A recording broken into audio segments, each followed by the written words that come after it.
qué importa tanto la fuerza en una paciente oncológica? El músculo es el órgano más potente para luchar contra el tumor. ¿Dieta cetogénica? Sí, no y hasta cuándo.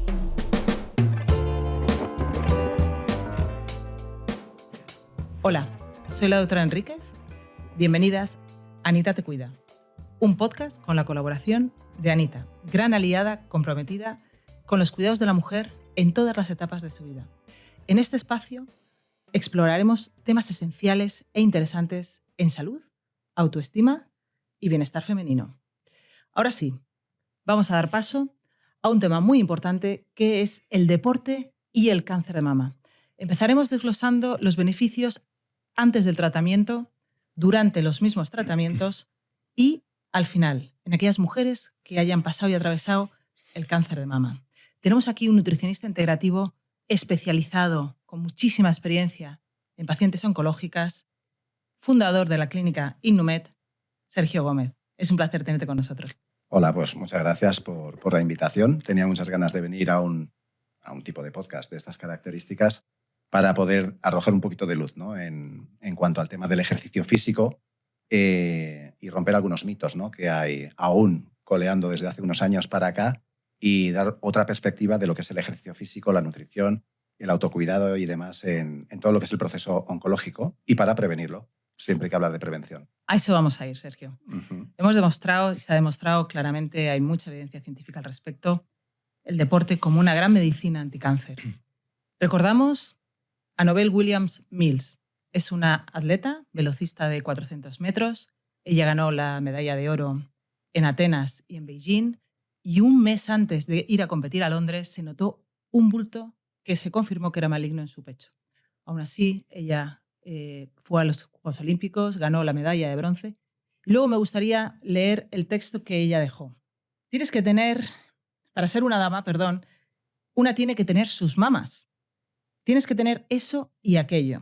Ahora me doy cuenta realmente que lo que me hace ser una dama es esa mujer fuerte que veo cada día en el espejo.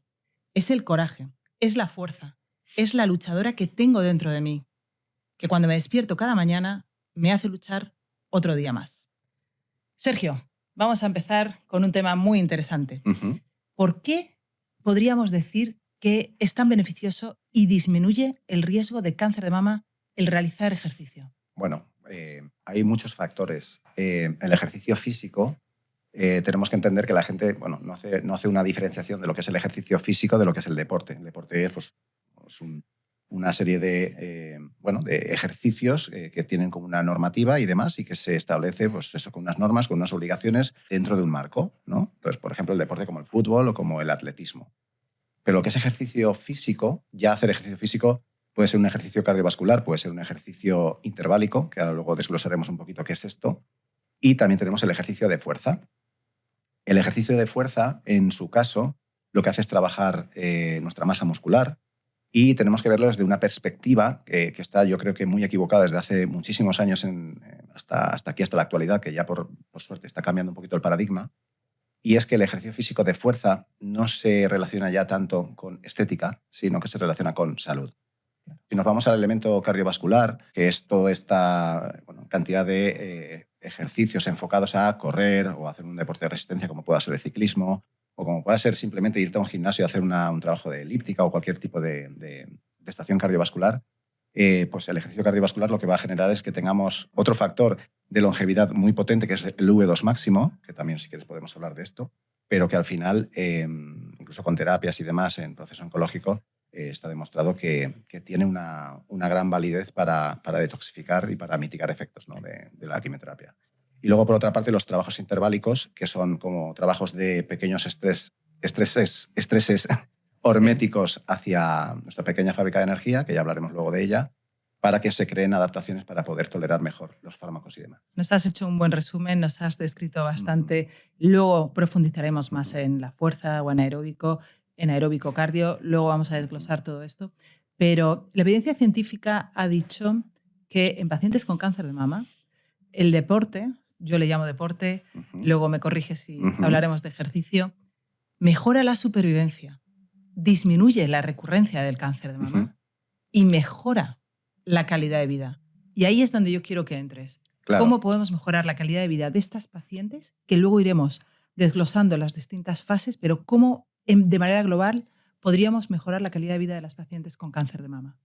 Todo esto, hago ya un apunte para iniciar, porque claro, tenemos a las pacientes que previamente ya hacían un ejercicio físico, luego tenemos otras pacientes que nunca han hecho ejercicio físico y esto se nota mucho cuando la paciente viene con un tipo de analítica sanguínea o cuando viene ya con una percepción del esfuerzo de lo que es el ejercicio físico, ¿no? Entonces, ¿cómo repercute de forma positiva? Bueno, pues tanto el trabajo de fuerza como el trabajo cardiovascular o el trabajo interválico, cuando se funden, ¿no?, en un tipo de trabajo concreto, se llama entrenamiento concurrente, lo que va a generar es una serie de mecanismos a nivel muscular y a nivel mitocondrial, que es como esta pequeña fábrica de energía que tenemos dentro de nuestras células. La mitocondria específicamente sirve para... Sí, la mitocondria es, nosotros, yo siempre le digo a mis pacientes, ¿no?, esta comparativa para que lo entiendan muy, muy sencillo. Somos un conjunto de células, somos células, billones de células, también trillones de bacterias, pero billones de células.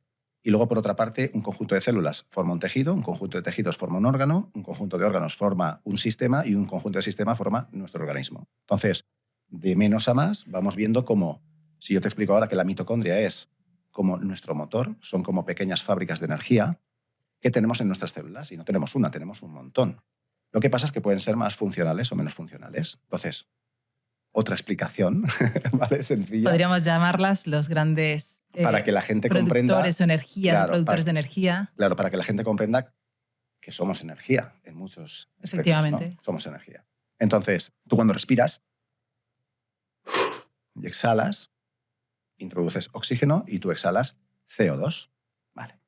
Cuando introduces el oxígeno dentro de tus pulmones, se mezcla con tu sangre, es bombeada esa sangre por el corazón, viaja hacia los tejidos, se introduce esa sangre dentro de nuestras células, esa sangre ya contiene tanto ese oxígeno que viene de los pulmones como los nutrientes que vienen de ese metabolismo en el hígado. Sí. Entonces, digamos que se funde todo dentro de la célula y cuando tenemos oxígeno, que este es otro término bastante importante, cuando tenemos oxígeno, va a acceder dentro de ese oxígeno con los nutrientes dentro de nuestras fábricas de energía y se va a producir la energía. Se va a producir forma de ATP.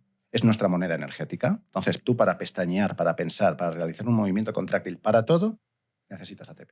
Perfecto. Lo que pasa es que dejamos claro, efectivamente, la mitocondria es la gran productora de energía en forma de la moneda energética que llamamos ATP, pero también tiene un arma de doble filo, porque el oxígeno también puede generar, cuando reacciona dentro de la mitocondria, puede generar radicales de oxígeno. Y ahí quiero ir y profundizar un poco más, porque tenemos a los deportistas de alto rendimiento. Esto lo relacionamos con la chica, ¿no? Sí. Vale, ya veo por dónde vamos. Entonces, vamos a hablar ahora de deportistas de alto rendimiento. Exceso de estrés oxidativo, exceso de radicales libres. Un exceso de oxígeno, exceso de radicales libres. ¿Qué podemos hacer cuando realizamos en estos deportistas de alto rendimiento? ¿Cómo podemos mejorar o evitar que puedan tener cualquier enfermedad? Y aumenta el riesgo de cáncer si no tienes los suficientes mecanismos antioxidantes para compensar. Tenemos que... Pregunta compleja, lo siento. Es compleja, pero es muy sencilla al mismo tiempo. Porque cuando la gente comprenda esto, va a entender muchísimas cosas. Un deportista de élite no se diferencia demasiado a una persona normal. Y si te digo que aún se parece mucho más a un paciente oncológico, ya puede que te dé un poco de vueltas la cabeza. Pero el abordaje es el mismo. Mira, te acabo de explicar que cuando generamos energía a través del ATP, ¿vale? Tú cuando generamos ATP también generas CO2. ¿Te acuerdas? Vale. En este impasse de cuando se produce la energía, esto ya está dentro de la mitocondria, es un término bastante científico, pero se llama cadena de transporte de electrones. En este, digamos, complejo donde se forma la energía, hay un escape de átomos de hidrógeno, ¿de acuerdo? Entonces, eso es lo que va a reaccionar con un oxígeno que tenemos en el espacio intermembrana y se van a producir los radicales libres. Los radicales libres, que suena muy mal, tenemos radicales libres endógenos que formamos nosotros, pero también de la epigenética, ¿no? De los agentes externos, de cosas que comemos, nos exponemos y demás. Estos mismos radicales libres que tenemos son los que van a propiciar que tengamos o se forme o tengamos un buen estímulo de nuestro propio sistema antioxidante endógeno. Sí. Superóxido dismutasa, catalasa y demás, ¿vale? Por aquí bien. Claro, cuando tú tienes un sistema energético cuadrado y en el que tú ejerces una actividad para la cual estás preparado y demás, pues no hay ningún problema. Está todo en euestrés. Hay un equilibrio, ¿vale? Hay un equilibrio entre los radicales libres que tú produces y tu sistema antioxidante. ¿Qué ocurre? Cuando tú eres una persona deportista, pero ya no hace falta solo que hagas deporte, cuando tú eres una persona que está expuesta a un estrés continuado constantemente, O un estrés crónico como muchas personas que estamos... el deporte es que la gente se olvida que el deporte es un estrés. Es un estrés Sí. a que tú sometas a tu organismo para que tú Eso es. te puedas adaptar y seas más fuerte, ¿vale?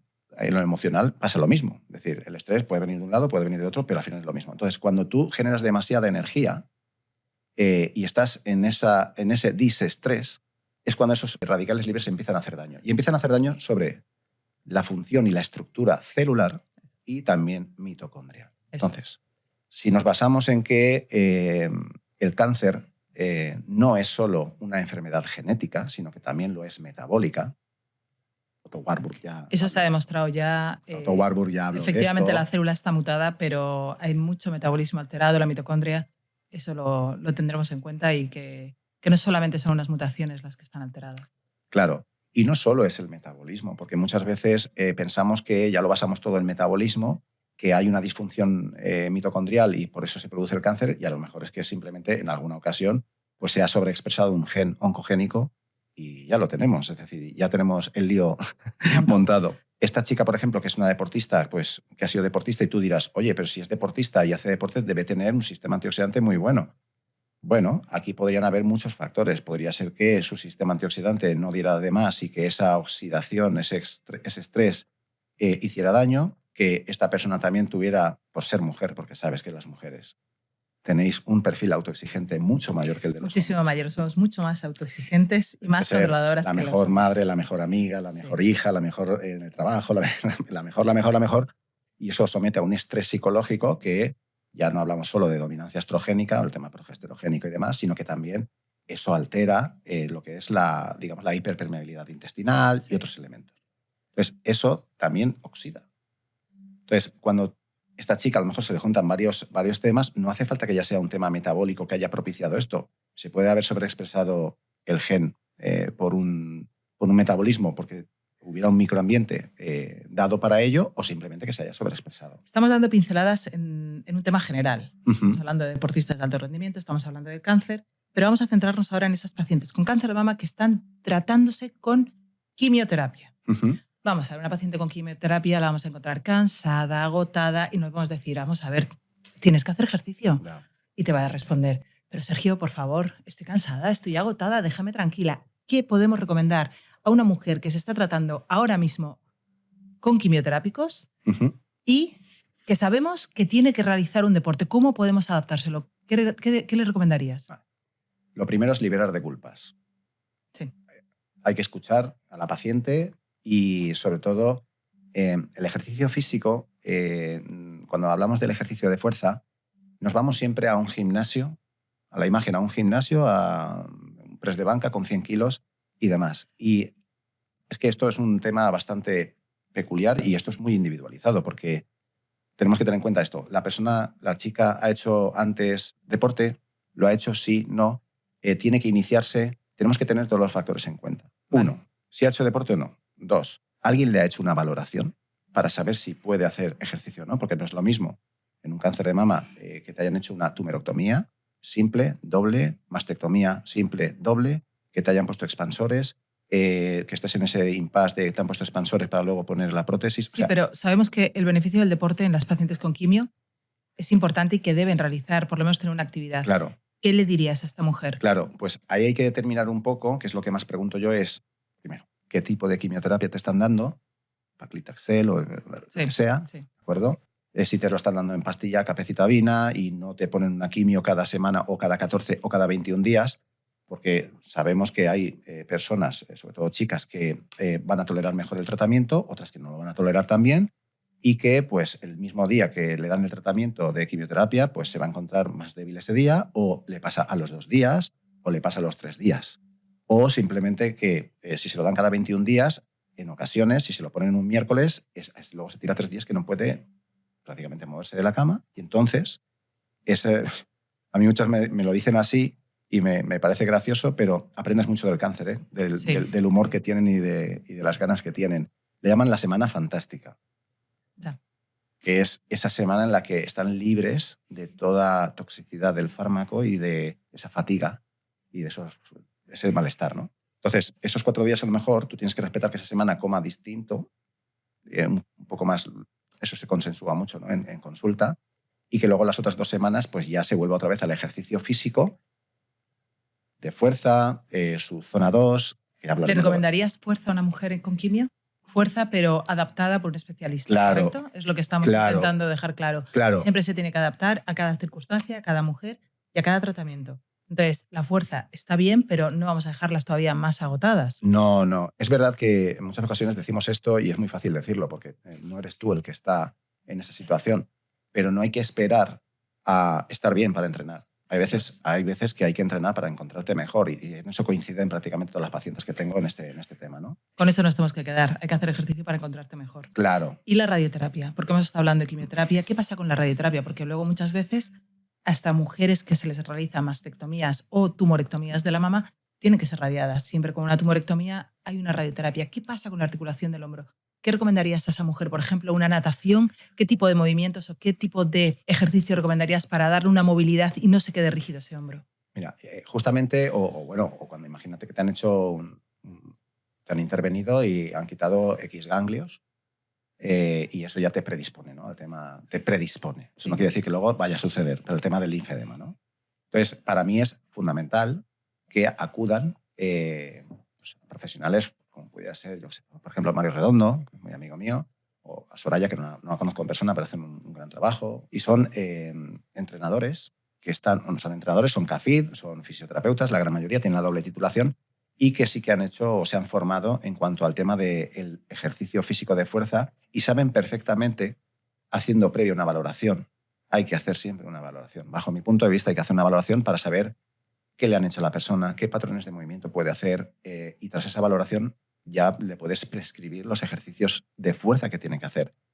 Yo cuando muchas veces me dice alguna paciente, no, pero yo tengo a mi primo que es entrenador, y le digo, mira, en otros casos no te diría esto, pero yo creo que lo mejor es que vayas a un profesional que sí que esté formado en este campo y que una vez te mande lo que tengas que hacer y los deberes, ya luego te vas a entrenar con quien tú quieras. Pero yo creo que igual que vienes a mí para acomodarte todo lo que es la suplementación y la nutrición y cómo te hago la calorimetría indirecta y te digo cuál es tu zona 2 y dónde tienes que entrenar y demás, yo te voy a decir cuándo tienes que hacer fuerza, cuándo tienes que hacer la zona 2 y cuándo tienes que hacer el interválico. Pero ¿Qué es la zona 2? Pero yo no te voy a diseñar. ¿Qué es eso de zona 2, Sergio? Vale, en frecuencias cardíacas o en vatios en las que una persona pues, utiliza los sustratos energéticos pues, y puede ser dependiente de la frecuencia cardíaca, puede ser dependiente del V2 máximo que se haya obtenido en la prueba de esfuerzo, son zonas de frecuencia cardíaca, sobre todo y de vatios, ¿no? La zona 2 es la zona donde más grasa se oxida. Vale, o sea, la que todos queremos. La que todos, bajo un punto de vista estético, queremos. Todas queremos esa zona 2, por favor, Sergio. Sí. Esas recomendaciones las tienes que hacer. Claro, Si yo no... sí, lo voy a hacer. Pero fíjate que yo no veo la zona 2 desde un punto de vista estético, que sí, y eso está maravilloso. A todos y a todas nos gusta estar guapos y guapas. A todos. Pero la zona 2 se ha comprobado que es la zona donde nuestro organismo, en un intento de adaptación, de que tengas mayor capacidad oxidativa, va a generar más mitocondrias, lo que se denomina biogénesis mitocondrial. Nuestro cuerpo, si le damos mucho volumen de trabajo en esa frecuencia cardíaca o en esos vatios, tu cuerpo, porque sí, va a tener que generar más mitocondrias. Entonces, más mitocondrias, más efectividad en esas mitocondrias, vamos a prevenir muchas patologías metabólicas y sobre todo esos microambientes que puede que haga que se sobreexpresen genes oncogénicos, que eso si quieres entramos luego en un momentito. Pero al final la zona 2, yo siempre le digo a la gente que, oye, mira, vamos a matar 2 pájaros de un tiro. Tú vas a mejorar en cuanto a tu composición grasa, pero también vas a mejorar tu flexibilidad metabólica. Claro. Luego hablaremos de flexibilidad metabólica. Pero es muy interesante esa zona porque al final lo que hacemos es un trabajo de prevención. Sabemos, sobre todo en el cáncer de mama, que por mucho que luego, oye, ha salido todo bien, ya eres una paciente superviviente y te vamos a dejar bien con tamoxifeno, con letrozol, con anastrozol. Eso iba yo ahora mismo. Te has adelantado, pero te voy a lanzar la pregunta. Porque te voy viendo. Te voy lanzando la pregunta. ¿Qué pasa también? Siguiente escalón, pacientes con hormonoterapia. Ya hemos pasado una cirugía, hemos pasado la quimioterapia y estamos en esa fase que ya nos encontramos un poco mejor, casi lo hemos terminado de pasar todo, y entran los inhibidores de aromatasa, porque hay varios tipos de hormonas o de antihormonas, pero tenemos los inhibidores de aromatasa, que encima nos van a atacar un poquito más el hueso, nos van a aumentar el riesgo de osteoporosis y nos van a dar esos dolores de articulaciones. ¿Qué hacemos con estas mujeres? Porque no van a estar ni 6 meses ni un año, van a estar 5 o 10 años. Sí, que se barajaba entre 7 y hasta los 10, ¿no? Ya. Hasta los 10 años. Claro, a ver, con este tema podemos ya hablar de varias cosas, ¿no? Cuando hay una paciente, una superviviente, vale, te vamos a dar, pues, oye, si es joven, dicapeptil, ¿no? O Zoladex, eliminamos el ciclo. Bloqueamos las dejamos completamente en menopausia, es una castración química que llamamos. Correcto. Y luego pues te voy a dar, pues eso, ¿no? El que te corresponda, ¿no? Por estudio, por lo que sea.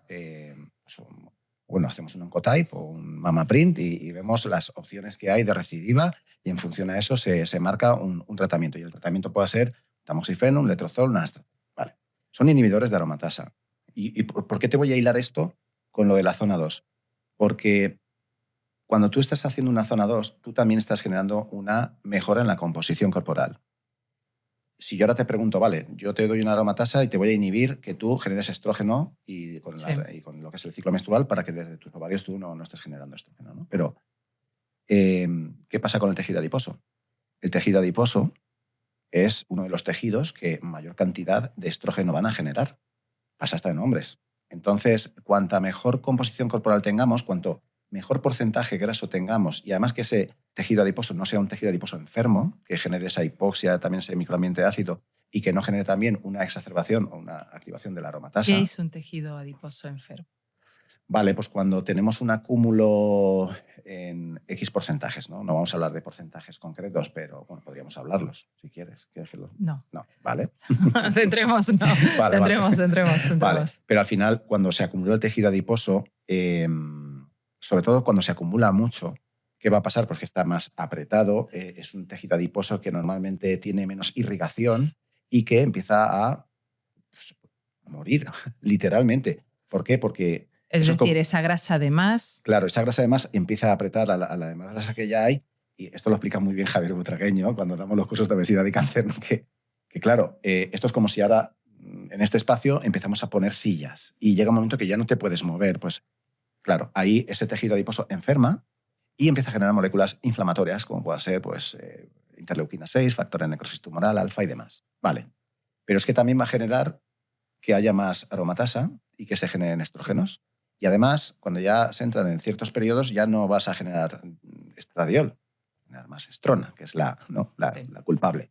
Entonces, claro, es que hay que mejorar el tejido adiposo y hay que dar el inhibidor de aromatasa. Lo que queremos decir es que cuanto menos grasa, menos cantidad de estrógenos, menos cantidad de resistencia a la insulina. Correcto. Y más salud. Y más prevención. Más prevención, ¿no? más saludable. Estás previniendo. Entonces, aparte que tienes una mejor composición corporal y mejoras mucho los receptores periféricos de insulina y demás, fabuloso. Vale, ya tenemos una parte. Ahora tenemos la parte no tan buena del inhibidor de aromatasa, que es esos dolores articulares y demás. Vale, la mejor pastilla que hay para contrarrestar a esa pastilla es el ejercicio. Muy bien. Vale. O sea, tenemos la pastilla para disminuir los efectos secundarios de la hormonoterapia, el ejercicio. El ejercicio físico, además de fuerza. Y también, o sea, yo he escuchado y ya hemos leído y hay mucha evidencia al respecto, las altas cargas para la osteoporosis. ¿Qué piensas de levantar pesas que las mujeres, yo por lo menos, cuando era joven en mi adolescencia, pues hacía aeróbic, pero no se me ocurría meterme a hacer pesas. Ahora todo el mundo en menopausia, vamos a hacer fuerza. ¿Por qué? Porque el músculo es lo que más glucosa consume. Y al final, si tenemos músculo, no tenemos grasa. Ahí quiero llegar. Y además, el músculo, es que la gente se olvida que el hueso es que también tiene irrigación. Entonces, digamos que lo que sujeta a nuestro hueso es el músculo. Es decir, el músculo es el que realmente también le está aportando esa irrigación a lo que es el hueso. Entonces, todo impacto O sea, vale que a lo mejor X persona que no esté acostumbrada y demás no puede hacer X ejercicios de impacto, pero lo que es el impacto, lo que toda la vida te han dicho no lo hagas, pues Sí. ahora es cuando se está diciendo que sí que hay que hacerlo, porque esos impactos son unos estímulos a nivel mecánico que van a producir que el hueso pueda, digamos, regenerarse. Tú sabes que cuando te dan un inhibidor de aromatasa, Sí. ya no hay estrógeno y el estrógeno cumple una función de protección. ¿Por qué? Porque va a generar un estímulo sobre los osteoblastos, Sí. que son esas células Formadoras. regeneradoras de hueso, de la superficie del hueso, Sí. y que los osteoclastos, digamos, que atacan. Que son los que rompen el hueso. Pero es que además es que es un proceso normal, porque Sí. el hueso se tiene que ir regenerando en su superficie y cuando tenemos estrógeno, que a los hombres también nos pasa, para que la gente se olvida de esto también, pero claro, lo que haces es que ese osteoblasto, que está regulado por los estrógenos, sí que no permiten que haya demasiado impacto en el hueso y que haya una resorción ósea idónea.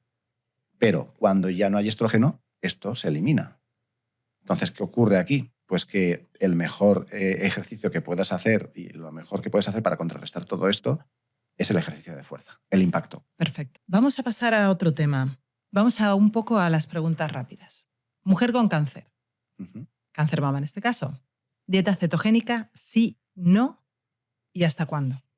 Pues con matices. Yo, Vale. cuando una paciente viene, claro, es que aquí, cuando una paciente viene y te ha leído en un libro, se ha informado, te ha visto en un podcast y ya viene con esa idea, y si es necesario, se hace una dieta cetogénica, porque la dieta cetogénica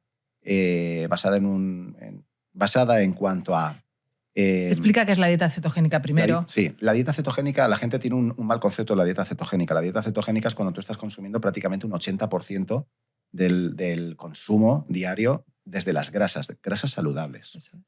Y luego se deja otro margen de un 10% aproximadamente, 10-15% para las proteínas y el otro 5-10% para los hidratos de carbono. ¿Por qué? Porque se piensa o se dice que el hidrato de carbono, cuando se consume, cuando hay un proceso tumoral, en lugar de transformarse en energía o adentrarse en el ciclo de Krebs y demás con una forma normal de energía, se va a convertir en lactato, que esto es lo del efecto Warburg, y se va a transformar en lactato y ese lactato lo va a utilizar el tumor para poder crecer. El lactato es el que va a acidificar los tejidos y va a favorecer la acidez alrededor del tejido. Correcto. Haciendo que el tumor pueda expandirse y matando a las células normales que están alrededor. Ese Claro. es el ácido láctico, que es el que acidifica el terreno tumoral. Claro, que es... Claro, cuando hay un tumor activo se activa una serie de mecanismos, como el factor de hipoxia, 1-alfa, demás, y entonces, claro, es como... El tumor es como un ocupa que se mete contigo dentro, que lo que quiere es...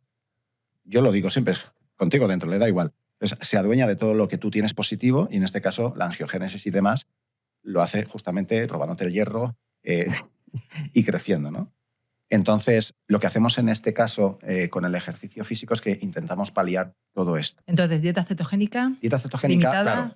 Dieta cetogénica, si entendemos que el hidrato de carbono se va a convertir en lactato, eliminamos el hidrato de carbono. Pero ¿esto en qué porcentaje es así? Al final se entiende que esto ocurre porque hay una disfunción mitocondrial, porque hay un cambio en la bioenergética celular. La bioenergética es cómo sería el sistema normal y cómo se produce un detrimento de la vía normal hacia la del lactato, ¿vale? Y es una bioenergética que no es idónea. ¿Pero en qué porcentaje es esto cierto siempre? ¿Vale? No será al 100% tampoco. Entonces, yo ya cada vez soy más gris en este tema. Yo lo que hago es que dependiendo de cómo vea la analítica sanguínea, dependiendo de cómo vea que la persona, le hago la calorimetría indirecta y veo su coeficiente respiratorio y veo cómo está a nivel mitocondrial. A partir de ahí es cuando yo decido si hago una dieta cetogénica o no, o si introduzco el hidrato de carbono postentrenamiento. Vale, o sea que realmente no siempre una dieta cetogénica, hay que valorar individualmente a la mujer y hay que decidir qué opciones son mejores en cada caso. Vamos a entrar también en lo que has comentado de la calorimetría indirecta, pero quiero que me expliques antes qué es la flexibilidad metabólica, que yo creo que preocupa mucho a todas las mujeres, sobre todo a las pacientes que tienen cáncer de mama. ¿Qué es la flexibilidad metabólica y cómo podemos mejorarla? La flexibilidad metabólica es la capacidad que tienen tus mitocondrias, tus fábricas de energía que tenemos dentro de nuestras células, de poder utilizar un sustrato energético u otro en función del nivel de actividad que estés haciendo. Te pongo un ejemplo. Un ejemplo de buena flexibilidad metabólica. Voy a utilizar muy bien la grasa. Yo siempre explico esto a mis pacientes y se ríen mucho. Digo, mira, tu mitocondria habla contigo, pero tú no te das ni cuenta. Y ella te dice, mira, para ser eficientes, para que tú funciones bien, tenemos que ser eficientes energéticamente, porque nos movemos por energía en todo. Entonces, tienes que entender que yo, para darte energía desde la grasa, necesito mucho oxígeno y además necesito gastar energía primero, porque la beta-oxidación de las grasas gasta energía y la glucólisis no. ¿Vale? Entonces, la glucólisis es cuando aportamos la glucosa como fuente de energía. Exactamente. Entonces, como tú comprenderás, cuando hagamos algo de bajo impacto y de baja demanda, podemos utilizar las grasas ¿para qué? Para preservar el hidrato de carbono para momentos de alto impacto y de fuerza. Huir, pelear, seguimos siendo un ser ancestral en algunas cosas, ¿vale? Nuestro organismo es así. Entonces, para cosas como muy de impacto, necesitamos hidrato. ¿Por qué? Porque eso es ya, ¿de acuerdo? Primero utilizamos la fosfocreatina, luego pasamos por el proceso de grasa e hidrato y llega un momento que solo se queda el hidrato. Vale. Entonces, tú cuando comprendas que en baja demanda yo tengo que utilizar más la grasa, aunque utilizo la grasa y el hidrato, pero utilizo mucho más la grasa que el hidrato y el hidrato lo guardo para otros momentos. Esa es la flexibilidad metabólica, que tus mitocondrias sepan cuándo utilizar la grasa, incluso algo de hidrato, y cuando ya llega un momento en el que no es posible utilizar la grasa y solo el hidrato de carbono. ¿Podríamos decir que una buena flexibilidad metabólica es tirar primero de grasa cuando estás en ayuna y después de hidratos? Sí, pero te rompo un mito en este tema. Vale. No existe que yo utilice grasa o hidrato cuando utilizo la grasa. Cuando tú utilizas grasa también utilizas hidrato, pero muy poco. Vale. Pues tener una gran flexibilidad metabólica pasa por voy a tener muchas mitocondrias para que en reposo pueda utilizar mucha grasa y no necesite tanto el hidrato de carbono. Eres un ahorrador de hidrato. Vale. Calorimetría indirecta. ¿Qué es? ¿Por qué lo usas y qué beneficios tiene en las pacientes con cáncer? Yo conocí la calorimetría indirecta no para patologías, la conocí para deporte. Era una prueba que en reposo se pone, es como una ergospirometría, una prueba de esfuerzo, pero se hace en reposo y luego con una prueba de esfuerzo submáxima. La prueba máxima la pueden hacer cardiólogos o médicos deportivos. ¿Cuánto tiempo dura? La primera prueba son unos 10-15 minutos, 20 minutos, y luego la prueba de esfuerzo pues unos 7-8 minutos a lo sumo. Vale. En la primera prueba vamos a determinar oxígeno que entra, dióxido de carbono que sale, se hace una división y eso se llama coeficiente respiratorio. Vale. Entonces, en el 0,7 el 100% de la energía sale desde la grasa, en el 1 el 100% de la energía sale desde el hidrato de carbono. ¿Qué es lo idóneo? 0,85 para abajo para que utilicemos un 50-50 de grasa y preserves el hidrato. Perfecto. ¿Vale? O sea, es una buena técnica para intentar mejorar tu flexibilidad metabólica. Sí, y luego, claro, vemos también las kilocalorías que tú vas a utilizar por una serie de algoritmos, se ve el oxígeno y demás, con 5 minutos de estacionario es suficiente y te mide lo que tú vas a gastar de energía al día. Ahí vemos si la que vas a gastar está por debajo de tus opciones de una manera muy notoria, y eso es una disfunción mitocondrial, o si estás por encima, que ya podemos considerar que tienes un estrés oxidativo. Vale. Se puede, digamos, presumir. Y luego, cuando ya hacemos la prueba de esfuerzo submáxima, ahí vamos a determinar en qué frecuencia cardíaca o vatios oxidamos grasa y en cuál no. No oxidas grasa o hidrato, no. Oxidamos grasa e hidrato de carbono. Pero hay un momento que por eficiencia que te he explicado antes, la mitocondria ya empieza a carecer, empieza ya con esa deuda de oxígeno que ya empieza, que ya no puedo más, y entonces empieza a dejar de utilizar la grasa hasta que llega un momento que es un 0 y se hace cargo ya el hidrato de carbono. Y dice, ahora ya estoy yo aquí. Y esto lo explico siempre como motor híbrido de un coche que tienes un motor eléctrico y un motor gasolina. Hasta los 70 km por hora funciona el motor eléctrico y a partir de ahí se hace cargo el motor gasolina. Si tú vas a 120 km por hora con ese coche y se acaba la gasolina, ¿qué va a pasar? Si se acaba la gasolina, hombre, tendrás que... Sí, parará, pero bueno, tendrás un poquito de eléctrico. Claro, vale, muy bien.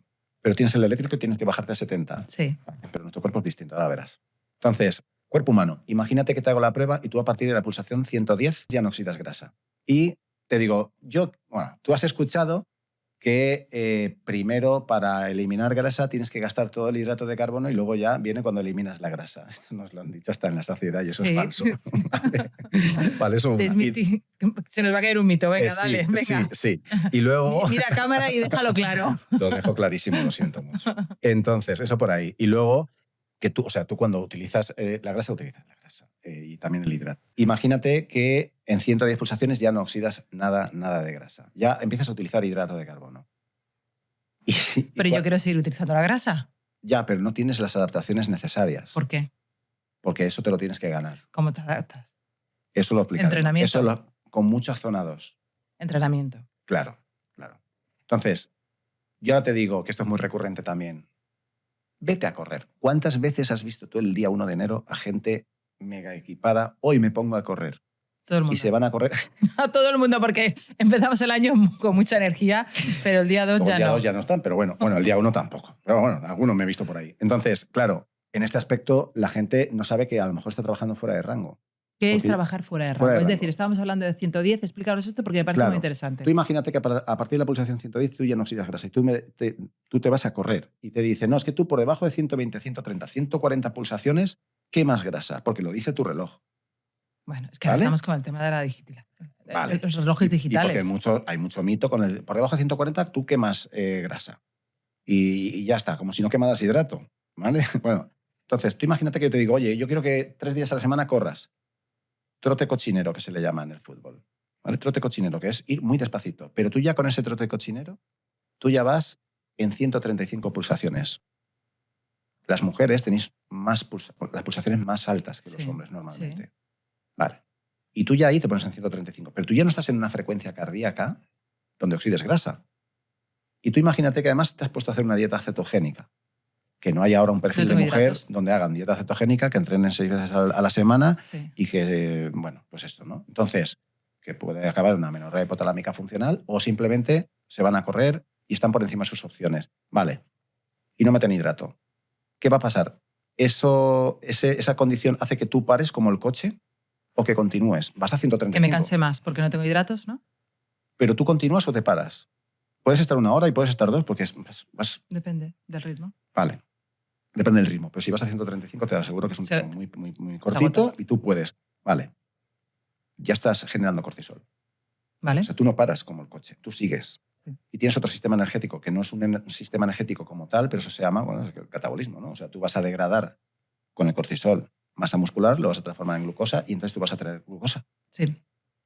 Entonces, a mí me gusta esto en paciente oncológico y sobre todo en chicas que son muy autoexigentes. Intento que tu zona 2 delimitarla mucho. ¿Por qué? Porque una cosa es, vamos a optimizar el tejido graso, vamos a poner tu zona 2 aquí, y cuando tú luego tengas que correr o cuando tengas que a lo mejor por condiciones por el tratamiento no se van a correr, pero sí que hacen trabajo de fuerza. Y ese día post yo le voy a poner hidrato de carbono, porque ahí estás utilizando hidrato de carbono y necesitas el hidrato de carbono porque el glucógeno no deja de ser también un sensor energético. Vale, entonces un poco podríamos definir que la calorimetría indirecta es el sistema que nos va a ayudar para intentar gestionar tanto la combustión de la grasa como la necesidad que tenemos de hidratos de carbono en momentos determinados de una persona que tenga que hacer ejercicio, ¿no? La calorimetría indirecta es un método para determinar la flexibilidad metabólica y sobre todo para poder crear un estilo de vida sostenible y sobre todo crear cómo tenemos que entrenar, cómo tenemos que comer, en qué zona tenemos que oxidar la grasa y sobre todo hasta los gramos de hidrato de carbono que tenemos que consumir. Sergio. Dime. ¿Fuerza o cardio? Paciente oncológica. Las dos. ¿Porcentajes? 50-50. ¿Por qué importa tanto la fuerza en una paciente oncológica? Porque el músculo es el órgano más potente para luchar contra el tumor. ¿Y por qué es tan importante el cardio en una paciente oncológica? Porque vamos a trabajar lo que es la capacidad pulmonar, el V2 máximo, y es un parámetro de longevidad. Y porque a través de estimular nuestro sistema cardiovascular, vamos a poder ayudar a mitigar los efectos de la quimioterapia, sobre todo en el miocardio. ¿Cuáles son los efectos secundarios más importantes de una paciente con quimioterapia a la hora de realizar un ejercicio? Es decir, ¿qué problemas tiene a la hora de tener que adaptarse a hacer un ejercicio una paciente con quimio? Pues normalmente puede ser la fatiga. Vale. Eso es un factor muy, muy genérico. Y luego también las neuropatías. Neuropatías periféricas que son muy típicas de la quimioterapia. Sí, ¿Cómo lo mejoras con el ejercicio? Eso porque tú cada vez que haces un ejercicio de fuerza estás generando mioquinas y estás generando interleuquina 6, que son, son moléculas que son antiinflamatorias. Y lo que es la neuropatía, cuanto menos inflamación existe a nivel sistémico, pues vas a mejorar toda esa sintomatología. Grasa buena, que podamos llamar grasa buena en nuestra alimentación. Dame un ejemplo. Aguacate. Aceite de oliva. Omega 3. Frutos secos. Omega 3 de pescado, de krill. El omega 3, a mí me gusta mucho el krill. Vale. Omega 3 antiinflamatorios hay dos tipos, el EPA, EPA y DHA, que son diferentes. que son, digamos, están en, digamos, si hay una columna de ácido araquidónico vía COX-LOX, pues aquí en la otra parte estaría el omega 3. Vale. Berberina, metformina, disminuimos la resistencia a la insulina en pacientes con cáncer. Es tan importante bloquear esa resistencia a la insulina porque la insulina es una gran hormona proinflamatoria. Claro, proinflamatoria, y además va a generar grasa, y la grasa ya sabemos que no es muy idónea en este campo. Sí. La berberina se puede utilizar, pero para mí ¿Cuál te gusta más? A mí me gusta más la metformina y sobre todo la liposomada. Vale, y voy a ir un poquito más allá, porque todos conocemos la glutamina, es un aminoácido, es el más abundante del cuerpo humano. Sabes que te lo voy a preguntar, Sergio. La glutamina, porque es que muchos que hacemos medicina integrativa siempre tenemos la misma duda. ¿Podemos utilizarla en pacientes con cáncer? Bajo mi punto de vista, no. Porque es como echar más leña al fuego. Hay unos niveles de glutaminemia y se ha demostrado que es el único que puede hacer bajar esto cuando hay un tumor activo, es el músculo cuando trabaja. Sabes que la glutamina, puedes obtener glutamina sin tomarla desde, digamos, el centro del ciclo de Krebs. La puedes obtener como tal y creo que darlo. Hay otros principios activos que pueden trabajar la mucosa, el daño que puede provocar el fármaco en las mucosas, como por ejemplo puede ser el omega 7, como puede ser el ácido butírico, aloe vera incluso. ¿No prefieres, por ejemplo, en vez del ácido butírico que baja la inflamación intestinal, no te gustaría, por ejemplo, dar más prebióticos, chía, psyllium para alimentar la flora y que sean las propias bacterias las que generan el ácido butírico y todos los ácidos grasos? Sí, pero esto es como cuando en el deporte, ¿no? No es lo mismo el deporte que puedo hacer yo que el que puede hacer un deportista de élite. Va a necesitar más antioxidantes el deportista de élite que yo. Y en este caso también hay un trastorno metabólico mayor y en este caso también de microbiota. ¿Cómo podemos medir o saber la glutamina, la glutaminemia que has dicho? ¿Hay alguna manera de saberlo? Yo desconozco cómo es esa prueba, pero la glutamina, sí que creo que se hacen como biopsias, ¿vale?, para determinar el consumo de la glutamina. Pero realmente yo no lo he hecho, yo nunca he hecho la prueba. ¿El ácido láctico? ¿Has hablado del ácido láctico? El lactato sí. Cuando hago la calorimetría ¿Cómo se llama en la analítica? ¿O calorimetría? Bueno, en la calorimetría indirecta yo pincho para saber cuántos milimoles de lactato hay. ¿La LDH? La lactato deshidrogenasa es la vena analítica, claro. Perfecto. Cuando está muy elevada ya sabemos que hay un detrimento de la vía fosforilación oxidativa y nos vamos más hacia la del lactato. Vale. Cuando hay niveles, cuando ya se está muy avanzado en la enfermedad, se ven unos niveles de lactato deshidrogenasa espectaculares. Sé que esta pregunta es complicada. Es complicada porque te toca resumir un poco.